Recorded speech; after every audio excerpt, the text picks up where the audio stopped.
నమస్తే welcome to Dootha media ఆలయ విశిష్టత కోరిన కోరికలు తీర్చే కొంగు బంగారం లక్ష్మీ నరసింహస్వామి నిష్ఠతో నమ్మి కొలిచిన భక్తుల కష్టాలు తీర్చడం స్వామివారి ప్రత్యేకత భక్తులకే కాదు దేవులకు కూడా దారి చూపే దయామూర్తి సృష్టికి పూర్వం శ్రీ మహావిష్ణువు నరసింహ రూపంలోనే బ్రహ్మదేవునికి దర్శనమిచ్చారట ఉగ్రం వీరం మహావిష్ణుం జ్వలం తం సర్వతోముఖం నృసింహం భీషణం భద్రం మృత్యోర్యుత్యం నమాన్యహం అని మంత్రోపదేశం చేశారట దీనివల్లే బ్రహ్మకు వేద దర్శనమై ఆ తర్వాత సృష్టి మొదలుపెట్టారని చెబుతారు అంతటి ప్రాముఖ్యత ఉన్న అవతారం నరసింహావతారం అటువంటి నారసింహుడు వెలిసిన పవిత్ర క్షేత్రం యాదగిరిగుట్ట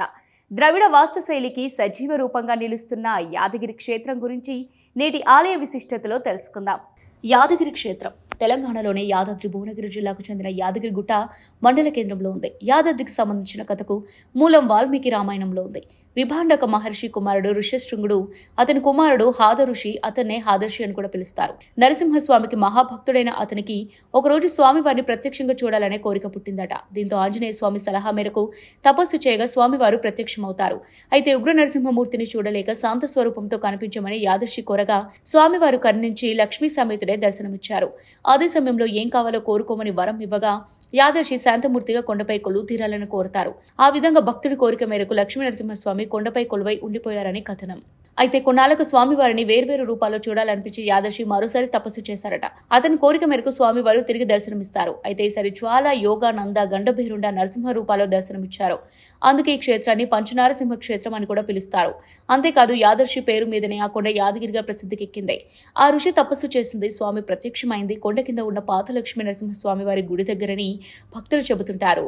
యాద మహర్షి అలియాస్ హదర్షి కోరిక మేరకే ఆంజనేయ స్వామి యాదగిరిలో క్షేత్ర పాలకుడిగా ఉన్నారని పురాణ కథనం అందుకే యాదగిరిగుట్ట పుణ్యక్షేత్రంలో 2 లక్ష్మీ నరసింహస్వామి ఆలయాలున్నాయి పాత లక్ష్మీ నరసింహస్వామి వారి ఆలయం కొత్త లక్ష్మీ నరసింహస్వామి వారి ఆలయం లక్ష్మీ నరసింహస్వామి వారు మొదట పాత లక్ష్మీ నరసింహస్వామి వారి ఆలయంలో వెలిసి తర్వాత కొత్త లక్ష్మీ నరసింహస్వామి ఆలయానికి గుర్రం మీద వచ్చారని చెబుతారు దానికి సాక్ష్యంగా ఇప్పటికీ ఉన్న గుర్రపు అడుగులను మనం చూడవచ్చు ఈ గుర్తులు పాత లక్ష్మీ నరసింహస్వామి వారి ఆలయం నుంచి కొత్త లక్ష్మీ నరసింహస్వామి వారి ఆలయం వరకు ఉన్నాయి అంతేకాదు పాత లక్ష్మీ నరసింహస్వామి ఆలయంలో ఆంజనేయ స్వామి ఆలయం కూడా ఉంది అక్కడ గోడ మీద ఉన్న చిత్రాలు చాలా అద్భుతంగా ఉంటాయి ఇది కొత్త లక్ష్మీ నరసింహస్వామి వారి ఆలయానికి వెళ్ళు దారిలో ఆంజనేయ స్వామికి మరొక ఆలయం కూడా ఉంది ఈ ఆలయ గర్భగుడిలో ఒక జల ప్రవాహం ఉంటుంది ఆ జలంతోనే స్వామివారికి నిత్యం అభిషేకం చేస్తారని స్థానిక పురాణం చెబుతోంది యాదగిరి గుట్టకు వెళ్లే మెట్ల మార్గంలో శివాలయం కూడా కనిపిస్తుంది ఇక్కడ శివుడు లక్ష్మీ నరసింహస్వామి కన్నా ముందే స్వయంపుగా వెలిశాడని భక్తులు నమ్ముతారు అంతేకాదు ఈ మెట్లు ఎక్కి స్వామివారిని పూజిస్తే ఎటువంటి కీళ్ల నొప్పులైనా తగ్గిపోతాయని భక్తుల విశ్వాసం